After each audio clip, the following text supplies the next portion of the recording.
especially in northern Nigeria, where armed groups have intensified their attacks on civilian and military targets. The resurgence of violence across multiple regions of Nigeria, particularly in the north and north-central, is a growing concern for the government, including that of the southeast, which has been under pressure to step up efforts to tackle the security crisis.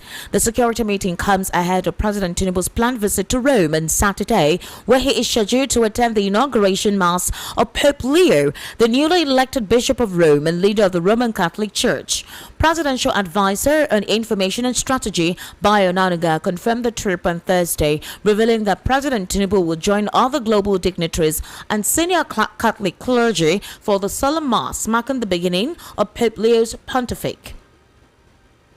In a very recent development, the president has officially inducted 2 new Augusto 109 tracker helicopters into the Nigerian Air Force, reinforcing the nation's aerial defense capabilities.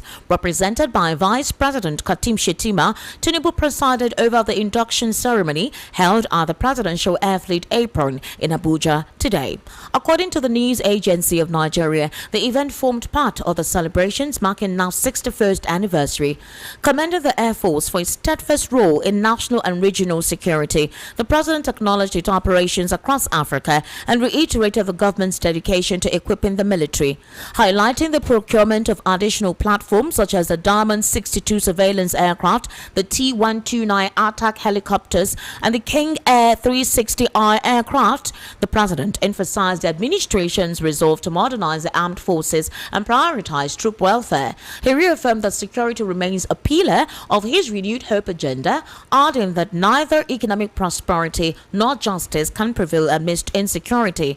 Therefore, the armed forces must intensify efforts to conclusively defeat the enemies of collective progress and safeguard the future of the nation.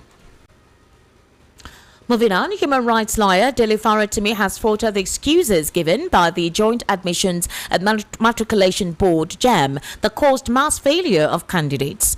You know that over 300,000 candidates who sat for the 2025 Unified Tertiary Matriculation, majorly from Southeast and Lagos State, failed.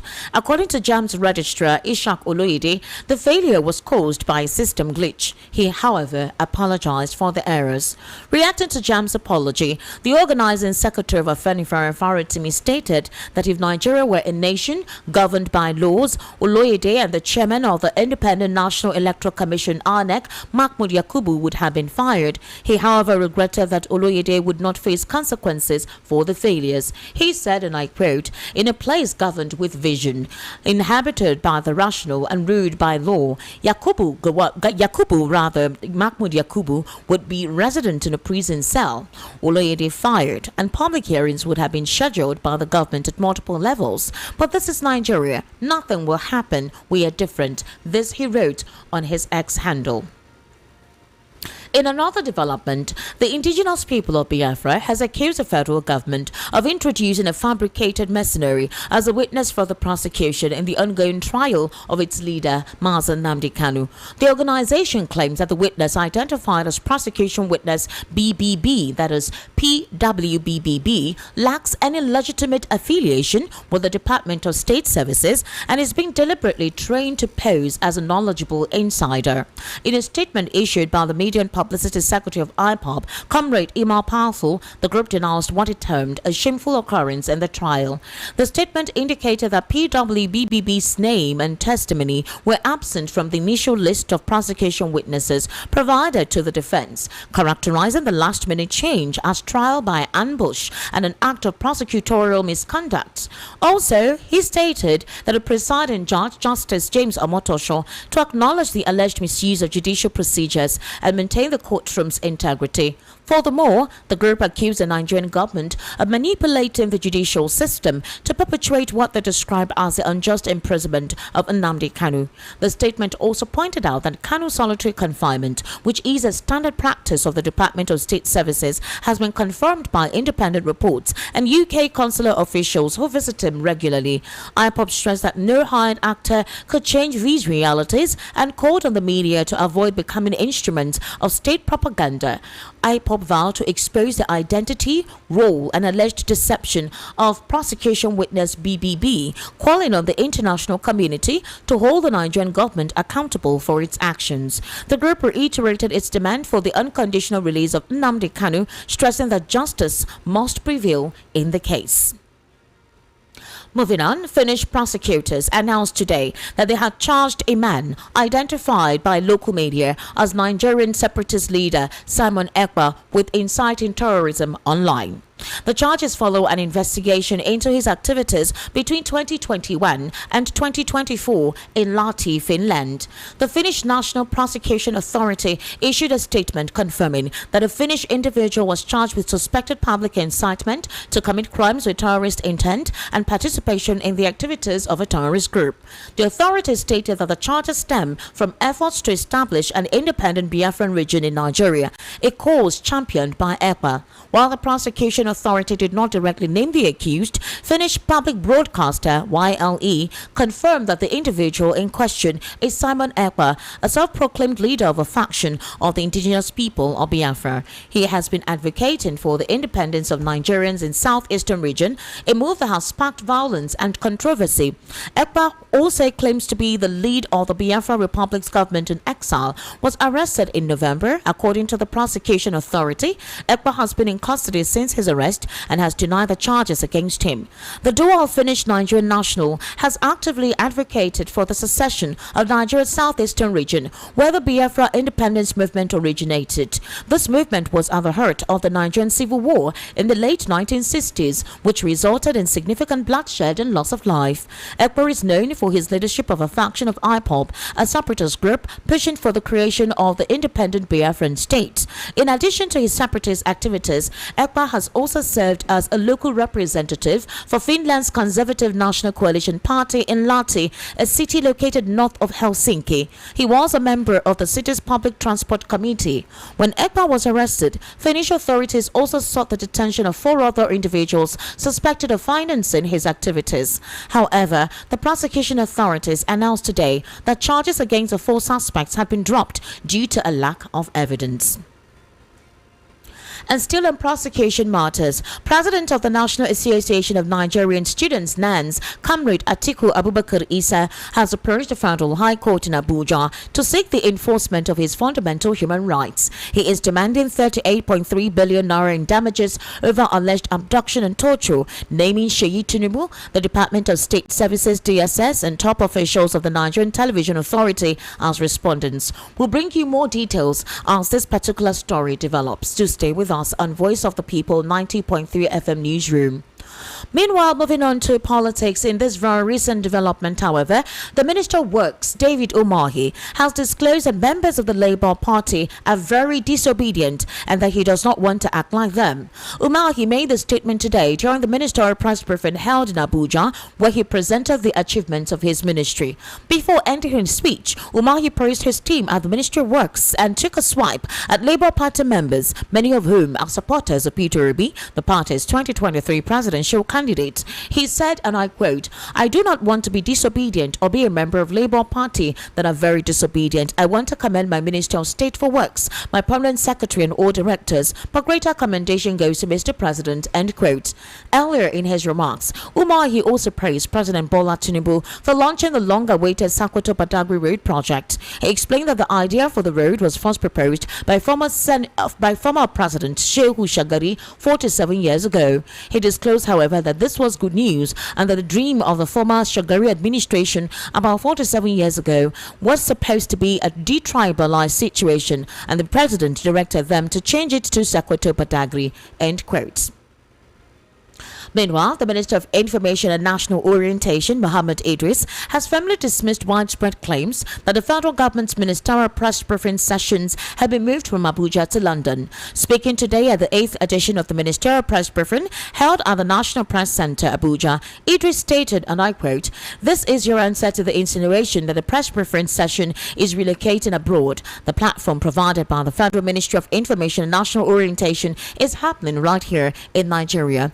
Also in attendance were the Minister of Arts, Culture and Creative Economy, Hannatu Musawa, Minister of Water Resources and Sanitation, Professor Joseph Utsev, and Minister of Works, Senator David Umahi. Umahi confirmed that the report was entirely false. Idris took the opportunity to highlight recent economic progress, citing new data from the National Bureau of Statistics that showed headline inflation had declined to 23.71% in April 2025, down from 24.23% in March. He stated that while challenges remain, Nigeria is turning a corner and assured that the Tinubu administration will continue to implement people-focused policies to sustain economic recovery. He urged the media to report these developments constructively and responsibly, reaffirming that the federal government remains fully accountable to the Nigerian people. You're currently listening to the World News right here on Voice of the People, 90.3 FM. We'll take a very short break. When we return, we'll head into a news analysis segment where I'll be joined via the telephone with Mr. Elvis Elimehele, who is a public social affairs commentator, a journalist of over 3 decades, who will be giving us his own purview and insight into some of the stories read out to you right here on the World News at 6. To kindly stay with us.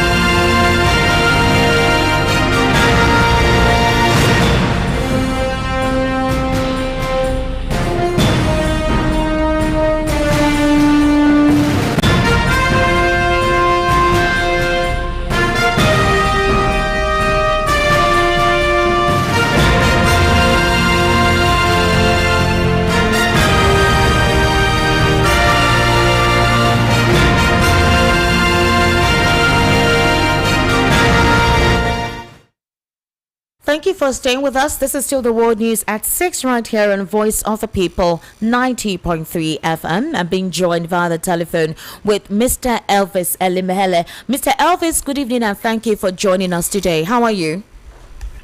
Good evening, Esther. I'm good. How are you? I'm fine. TGIF. Thank God it's Friday. Yeah, absolutely. Well, I don't know if there is any difference between now and tomorrow or Sunday, but at least Nigerians look forward to the weekend so we can relax from the hustle and bustle of the day, even if some people will still actually go out to hustle and bustle. Yeah, we are a happy country. Yes. We like to relax. Nigerians are happy people. It's the leadership that is the issue. Mr. Elvis Elimehele, let's look at the recent ministerial press briefing. A couple of the ministers came out to reel out the projects that their profile actually administers, what their profile actually said stipulates, and the works that has been done within this first 2 years of the president's first half of his first term.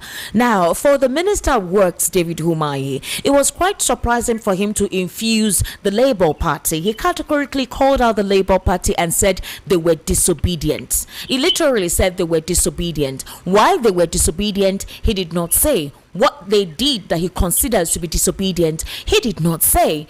Everyone has been criticizing, regardless of their political affiliation or even their ethnicity, have been criticizing some of these policies of this administration that seems not to be people friendly, regardless of where they come from. How come David Umahi is calling out the obedience and saying they're disobedience? Disobedience in what capacity? Is he targeting the Labour Party, or is the person of Peter Obi he's targeting in that public forum? A forum where you're supposed to talk about your ministerial deeds and what you've been able to achieve. You called out a particular political party. What does that even mean?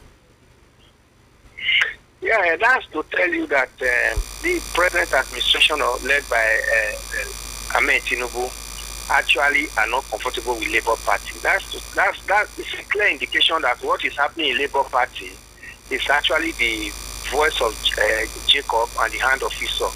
That's what we are seeing. Everything you are seeing that is happening in Labour Party, Apapa, Fashion, Arabambi, Julius Taburi, and all of them are machination of APC. Everything, they want to do everything to weaken Labour Party. Do you know what, Esther? Labour Party had no governor in 2023. They don't have any legislator as a 2023. They don't have anything, but you can see the landmark Labour Party made in that election.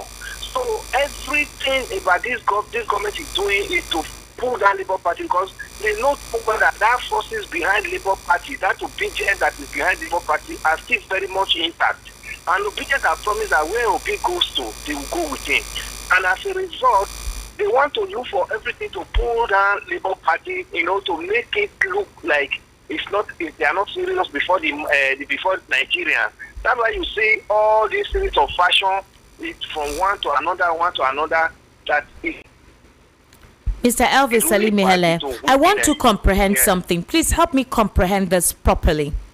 You are supposed to talk about the achievements of the sector that you are currently in charge of. You are at a ministerial briefing where you're supposed to reel out in the first 2 years of this administration, since you took over the portfolio of Minister of Works. You were supposed to give us a breakdown of some of the federal roads that has been completed and those that are ongoing, and the stipulated or duration that some of them that are ongoing will be completed. You were supposed to compliment as usual or give some embellishments or accolades about the administration you currently work for. And the first thing you give as your opening line is you don't want to be disobedient. How does it correlate with you reading out the achievements of your sector? What does that even mean by you implementing or naming Labour Party into what you want to say? How does the Labour Party factor in that you call them disobedient and you don't want to be disobedient? Was there a premise to that response? That somebody who spoke before him said something about the Labour Party? I want to understand how that fits into his narrative by reading out the achievement in his sector. There is no correlation. What they are doing is they want to start campaigning to pull down Labour Party. At a ministerial press briefing, you are using a ministerial press briefing to decampaign a political party. Even the ministerial press briefing that they came for 2 years anniversary of this administration, is there anything to show for it? All the roads you mentioned, I watched part of it this morning. All the roads and the bridges you mentioned, most of Nigerian roads, you cannot still commute through them without going through stress. Is there any of them? Apart from the one like the Jamboree Road that they are celebrating in Lagos Calabar Coastal Highway, that Umahi is visiting almost every month because they know the reason behind it with the president. Is there any other road? Look at the East-West Road. East-West Road that have been on that for so many years. See, today you cannot move from Benin to Warri, from Warri to Port Harcourt, Port Harcourt to Akwa Ibom. No road. Look at Uyo from Aba to Ikorekpene, down to Dupano, then down to Calabar. No road. That is the shortest route from Aba to enter Akwa Ibom. Today you have to rigmarole run to enter Akwa Ibom and to go to Calabar.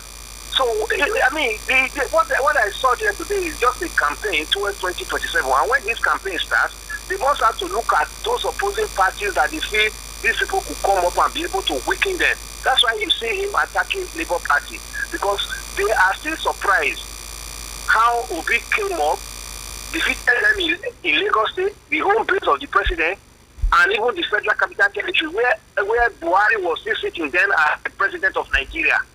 So those kind of imagination they are not able to live above it. So you will see more of pulling down of Labour Party and all the Obi and obedient even before the 2027 general election. Mr. Elvis, it's quite unfortunate because you have other political parties, and besides, you're not even supposed to mention political parties anyways, even if you have any form of discontent or even if you consider them political enemies. That was not the fora to call out any political party. I don't even understand how they influence your achievement, how they influence your work ministry, how they influence anything you intended to do there. But let's move on to another conversation, Mr. Elvis Salimihele. The Finnish government, the Finnish prosecutors, they have announced today that they charged a man identified by local media as Nigerian separatist leader Simon Ekpa with inciting terrorism online. Now, basically, they have issued a statement confirming that the Finnish individual was charged with suspected public incitement to commit crimes with terrorist intent and participation in the activities of a terrorist group. The authorities stated that the charges stemmed from efforts to establish an independent Biafran region in Nigeria, a cause championed by Simon Ekpa. And we know that he has been advocating for the independence of Nigeria's southeastern region, a move that has, according to what the Finnish government described in the court today, they described as the fact that it has sparked violence and controversy. Now, you know that the Nigerian government has been writing to Finnish authorities for saying how they could possibly begin some extradition methods, but nothing has stemmed out from it. We heard reports, I think early this month or last month, that there were proceedings for Simon Ekpa to be extradited, or for Simon Ekpa's lawyer to debunk that particular story, saying that it is not true. And the Attorney General of the Federation came out to also say that that was not true. But what a lot of Nigerians, specifically those from the southeastern extraction, are saying that you people or the federal government have always noted that Simon Ekpa was the cause of the rift or the conflict in the southeast, but he has been within the Finnish custody, and the killings and the slaughtering and the macheteing has continued. So if it was not Simon Ekpa that was rallying or causing the spark in controversy and violence in the southeast, who are the elements with the heavy military presence in that region causing the mayhem in that region? Well, the arraignment of Simon Ekpa in Finland is a welcome one, but my fear is, you heard earlier that he was going to be extradited back to Nigeria by the 15th of July. I don't know why this arraignment came up now, because we were thinking that he was coming to face charges here in Nigeria. No, the AGF debunked it, said that it wasn't true, that indeed they were seeking for it, but it did not work. I think about 2 weeks ago or so, the Attorney General of the Federation debunked it, that they don't have any relationship regarding that. But now, if it's actually tried there, and if he's found guilty, well, let them do whatever they do. But let me tell you, Esther, whether Simon Ekpa is brought back to Nigeria to face trial and eventually be convicted, these are just not the issues. The major issue is, let them find a way to conclude with Nnamdi Kanu, release him, and now be able to let Nnamdi Kanu be able to work with them to actually save those elements who are actually criminal. They are actually criminals, those ones that are perpetrating the killings in Southeast. Let them be able to bring them out and try them accordingly, because now they are hiding under the guise of, they are fighting for their IPOP, they are fighting for Biafra, the tradition of Biafra. If tomorrow Nnamdi Kanu is released, or if everything about his judgment is concluded and is out, you will see what is going to happen with what is going to happen within Southeast within some months, because then he will be free to make statements concerning this criminality in Southeast, which some people have not turned to making money-making venture, kidnapping and assassinating people, all in the name for their own selfish interest. So that's why jailing Simon Ekpa over there in Finland and releasing Nnamdi Kanu, we'll be able to know, in searchlight, actually know who was actually working for IPOP, or who are the criminal elements who have now turned Southeast to a ground where people can no longer go to work or go to their farm as expected. So we are still advocating that let federal government expedite actions in either trying Nnamdi Kanu or releasing him, or as the case may be, so that we'll be able to know who is actually responsible for what we have been facing in Southeast. All right, Mr. Elvis Alimehele, moving on concerning the whole situation with Nnamdi Kanu. So IPOB is accusing the federal government of presenting fake witness in his trial. You know, ever since the trial commenced, there's been this DSS witness who is known as Prosecution Witness BBB, that's PWBBB, and he has reeled out a lot of things concerning his investigation on the matter. He was not the handler, but he has said quite a lot of things about some statements and utterances made by Nnamdi Kanu, starting from when he was initially in 2015 when he was apprehended. He started from all that process up until when he was extraordinarily renditioned. Now, based on what the eyewitness, or rather the investigation panel led by this supposed prosecution counsel, Their IPOP is saying that this witness is false and that he's a fake person, and they are going to expose certain things about the fakeness or the fake witness that was presented by the federal government. So if this person was fake, where are all the utterances, where are all the investigations that this witness said they made? Because he said he was an investigating person, he was not the handler. Are we saying that all that has been ruled out in court is false and untrue, despite the fact that Nnamdi Kanu responded to some of the things that were said by this witness, especially concerning what happened in Lagos during the NSAS? Nnamdi Kanu said he had no hand in the burning of some properties or whatever in Lagos because Lagos is not part of Biafran land. So if that was the case, why did Nnamdi Kanu respond to what that prosecution witness said? Well, we know too well that what happened in Lagos during the NSAS was not actually it was not a formulation of Nnamdi Kanu. Okay. And the witnesses that yes, because it was very clear. The Nigerian youth were protesting against police brutality and police harassment. So even if Nnamdi Kanu comes in to make any statement, supporting the Nigerian youth, and the federal government is taking it as an offense, it was just in addition to it. It was not Nnamdi Kanu's formulation. What happened in June? NSAS. Also, it depends on where those witnesses are coming from. If those witnesses are government witnesses, lined up by government, make sure that they want to police the case for Nnamdi Kanu to be jailed or whatever, they will always come to the court and say what with favor their masters. So I don't really want to believe in those witnesses, but I've been following up. What IPOB is saying is that they are saying that the PWBBB's name and testimony were absent from the initial list of prosecution witnesses provided to the defense. They characterize a last-minute change as trial by ambush and an act of prosecutorial misconduct. That's where where IPOP is coming from, that this witness is a last-minute inclusion. He was not part of the witnesses that were presented to the defense counsel, that is the counsel that is defending Nnamdi Kanu. So how come they put this person last minute, and some of the things he's saying, they're saying that that's why they consider it fake. They called it trial by ambush. Would you say it's trial by ambush, or they're trying to reel out whatever card they can to prove their case against Nnamdi Kanu? Yes, that's exactly what I'm telling you, Esther. If the federal government is hell-bent in straightening their case to say, he's the one that is involved in all the crises in the Southeast and he must be jailed, they will definitely come out with their witnesses that will do their bidding, and that's what we are saying. I'm not what IPOP has said that is the witnesses are kind of ambush. I think I'm supporting I'm in support of that statement they made, because the federal government can do anything to make sure that the person that they kept in detention for this number of years to smoothen their case and to make it look relevant before Nigerians. They will look for every witness, anybody that will be able to come and support whatever human rights infringement that they have had against Nnamdi Kanu, to buy into it for them. So I'm not really looking at these witnesses that they are parading.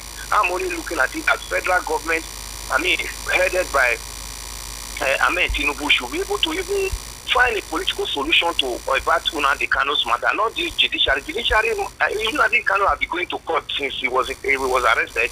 It has always been back and forth. This matter got to Supreme Court before then. One probe was asked to go and start all over again. So I'm not really looking at what is going to come out of this trial. I'm only looking at federal government should look for a way to find political solution to end this matter once and for all, so that the killings in the Southeast can be reduced. The criminality in the Southeast, we can now begin to find solution to it, because by then, the person who is accused of fomenting it, once he's released, he will be able to make statement and will be able to denounce those people who are using his name to commit crime now, to fester their living. That's the area I'm actually interested in, Esther.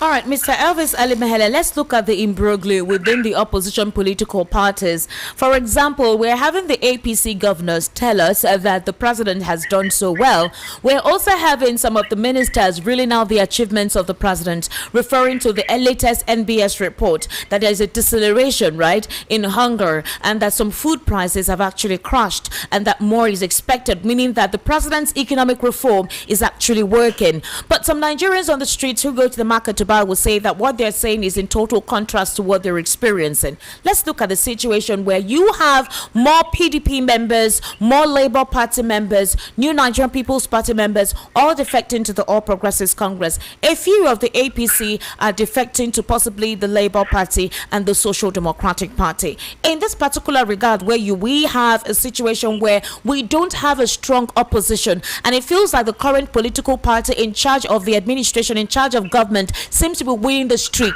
What then happens to any voice that tends to possibly not be in consonance with what those governors are saying or what the ministers are saying? What they are saying, it is you and I that will counter it, because we have seen that the people who voted in 2023, especially those opposition parties, have failed us, they've disappointed us, and particularly Labour Party. Who we are looking at Labour Party legislators, they are going to make the difference when they get to the National Assembly.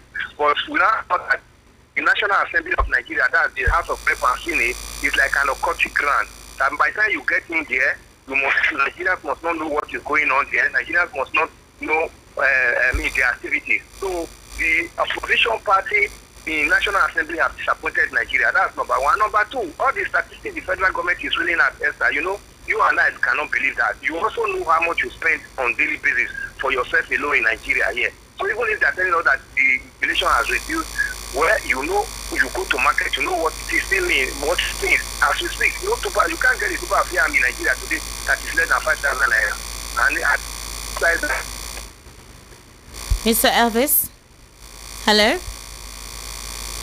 All right, we'll try to reconnect with Mr. Elvis Elimehele. We want to understand precisely why we're having a contrast to what has been said and what has been experienced. For example, if we look at the current political dispensation and the political feud, where Nigerians are trying to understand the dilemma or the political fracture, where it also feels like there is no proper opposition. Possibly there is something the president is doing that the opposition members feel that they have to be part of the winning team or the winning streak, as it may seem now. For the Labour Party and the People's Democratic Party, is there a problem of deciding where they want to head to or what their focus is all about? For example, the Social Democratic member, that is El-Rufai, is finding it difficult to woo some certain top members in the political echelon into the SDP. There are talks that the president was once a staunch member or founder of the SDP because he was part of that party, I think, in 1992. A couple of persons do not trust the SDP as a party. They find it to be an extension of the All Progressives Congress or an extension of President Bola Ahmed Tinubu. Secondly, the personality of El-Rufai is also in question, considering what he was when he was the governor of Kaduna State. Now, Atiku Abubakar, according to sources, there have been some advice on the SDP member to see how he can either join the People's Democratic Party or maybe take his vomit and go back to the APC. But that could be a stretch. For the People's Democratic Party, El-Rufai believes that they do not have any traction since Nyesom Wike is still there, and his mandate is to ensure that any strength of that party is liquidated to give the president the edge in 2027. Well, as it stands, only 2 members in the House of Rep belongs to the SDP. So the question is, where does El-Rufai stand in trying to be a strong opposition to unseat the president in 2027? Mr. Elvis, if you just heard me, what I just reeled out now, El-Rufai is finding it very difficult to woo members to the SDP because a couple of political members in the political echelon don't trust the SDP. They find the SDP as an extension of President Bola Ahmed Tinubu. They also feel that El-Rufai is working for President Bola Ahmed Tinubu, and they do not trust his person because of supposedly some of the things he said when he was the governor of Kaduna State. So if the SDP is trying hard to become a strong opposition and it's not working, then what happens? What happens to the strong voices in the opposition? Can't they put their personal interest aside, form a formidable unit, and be a strong opposition to the APC ahead of 2027? Well, if SDP is relying on El-Rufai to be their voice, to woo Nigerians towards SDP for 2027 general election, I will tell you that it's going to be a complete failure. It's only an unserious Nigerian that will believe in El-Rufai, that will rely on El-Rufai and say El-Rufai is wooing me to join the political party and the person will follow El-Rufai. We know the antecedents and trajectory of El-Rufai to this very APC government that we are today in Nigeria. Starting from 2014 to where we are now, We saw El-Rufai protected Buhari's 8 years administration, speaking the best of APC. We saw El-Rufai campaigning for APC for Tinubu to come into power. But because he was not given the ministerial position, if El-Rufai was in this government, what that ministerial press conference you saw today, El-Rufai would have been the head. He would have been the lead minister in that ministerial press conference to begin to polish Tinubu's administration, the good of Tinubu's administration. Because he could not get what he wants, he's junketing around now saying they want to form a coalition. It's only an auspicious politician. Wow. Mr. Elvis, I don't know. Look at all his trajectory in this nation. I'm telling you, Esther. Mr. Elvis, can you repeat some of the things you said? You got lost there. The connection got lost there. What did you say? I'm saying that it is only an unserious Nigerian politician and Nigerian that will follow El-Rufai's campaign to woo any Nigeria to join any a coalition to unseat President Bola Ahmed Tinubu in 2027. El-Rufai is part of the problem we have in this nation today. When El-Rufai was campaigning for APC in 2014 to remove Jonathan, El-Rufai told Nigeria that APC was the best.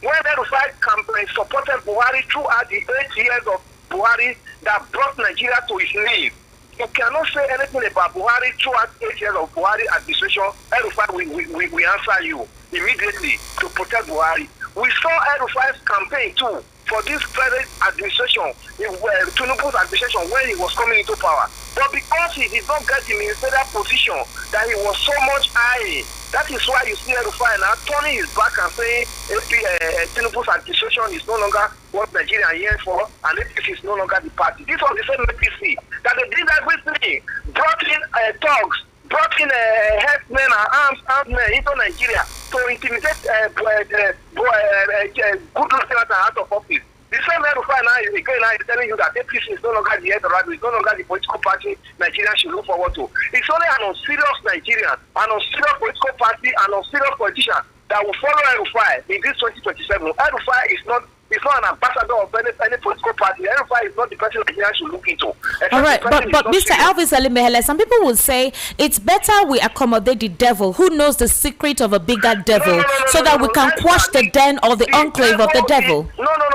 Esther, the devil we should accommodate in 2027 should not be a devil like El-Rufai. He will not lead us anywhere. We saw Peter Obi in 2023. He was not supported by betrayers and traitors. Look at the votes. If not the INEC, Mahmoud Jaga INEC, Mahmoud Yakub INEC, that told the whole world lies that there was glitch. People have seen the result of that election. It is not where Nigeria is today that we have been. So forget about El-Rufai. Nigerians knows who they will vote for in 2027. No, let all of them be drunken. Let all of them be crossing over to APC. Let me tell you, Esther, you not seeing what is happening in Lagos? Yes, 2 days ago there was a protest and they're saying they will not agree. They were calling themselves thieves. It's true. The protest that's happening in Lagos. Yes, we saw that. Happen in 2027. The kingmakers in APC are going to handpick the governors and the legislators. That is what will cause implosion in APC at the last minute in 2027. Go and look at it. It's happening already in Lagos. But Mr. Elvis, the president knows how to resolve issues. We saw what happened in the Lagos State House of Representatives between Mudashiru Obasa and the 27 House of Rep members. We saw how he was impeached and how he was brought in, and the whole matter was resolved quickly. So if a committee has been set up to tackle the discrepancies or the grievances of those who feel that they were imposed, then don't you think the president could possibly use the same magic wand he used in resolving the House of Rep in Broglie with the local government aspirants? It will not work. By 2027, the president would have been too preoccupied with getting his political elections than talking of the crisis. The crisis is going to come from different states. We are talking of different states because the kingmakers in this APC and all the political parties will be hell-bent in making sure they feature their persons. So if the crisis is coming up in most of the states, look at all this last-minute crossing. Do you think that Oboriwale's fashion will be giving the hand in Delta to handpick the people that will represent Delta in 2027 election when there are other when someone like Govt and the rest that have been there? Will not be watching Oboriwale to come and pick. What if Oboriwale had been promised that they are going to give him a re-election ticket, that he's going to be their candidate before he moved? Forget about that. They may give Oboriwale the ticket, but all others, You know what political party, what politicians do? They want people that will sit around them so that they'll be comfortable within the tenure of office. They will not get it. That's where the crisis is going to enter APC. You're going to see that proliferation will come in so many, fragmentation will come in so many states in Nigeria that the president will not be even be thinking of how he can even survive the election. It will be too much for him to handle in that manner. It's just that Lagos State was just one state and out of 36. And again, the political activities are not too high yet. That's why he was immediated in Lagos State House of Assembly and everybody see it as though because Lagos is the state. By the time he start coming up in most of the states, he cannot handle it. But Mr. Elvis, some people feel that it would not matter. So long as INEC has not been modified, so long as the institution has to do with the president appointing who becomes the INEC chair, and that the judiciary too, the same process, that there will be no difference between 2023 and 2027. So a couple of persons will say, what matters or who cares? Yes, that's correct. But that is the reason why we are talking this evening. That is the reason why we are saying that Nigerians should enter the street on a peaceful protest. Let's occupy National Assembly. Let there be a political reformation, especially electoral act, so that what we saw in 2023 will not repeat itself in 2027. What protest do you expect Nigerians to get onto? There was 10 days of rage, there was end bad governance protest, there was fearless protest, and none of them achieved anything. Innocent persons were slammed with terrorism charges, 5 million naira finance bail. So if you have the voices of Nigerians crippled, if you have their psychology chainsawed, and you have their mental state being weakened, in what way do you think you're going to rejuvenate them to protest anything? When the issue begin to pinch us more, we will know what to do. When the issue was pinching us so badly during the military era, we said military must go, and military went. So if the National Assembly is sitting on Nigeria a transparent election in 2027, by this time 2026, you will see what I'm telling you, Esther. Things will start forming instead. Nigerians will start knowing what to do. We saw in 2019, Buhari did not sign the electoral act. Buhari went into that election, and deceived Nigerians. But in 2022, before the 2023 election, he signed the one we are using now. But we have still seen that there are so many gray areas in this one. So we are saying that there must be a reformation of the electoral act. And it's going to continue. You are going to see more protests. You are going to see more buying a National Assembly. You are going to see what is going to happen between them because we cannot blindly enter the next 2027 general election and expect any change. There will be no change, but we have to work towards that change. That's why we are talking this evening. That's why we are criticizing Nigerians. All right, Mr. Elvis Alimehele, thank you so much for giving us your insight and your purview into some of the stories read out on the World News at 6. We sincerely do appreciate your input. Thank you, Esther. Have a blessed day. Thank you very much. And that's a wrap on the World News at 6. My name is Esther Machiku. The Evening Rush comes up at 7 o'clock. We're expecting the Labour Party Lagos State spokesperson, and that's Ife Salako, to join us this evening on the Evening Rush. Do stay with us.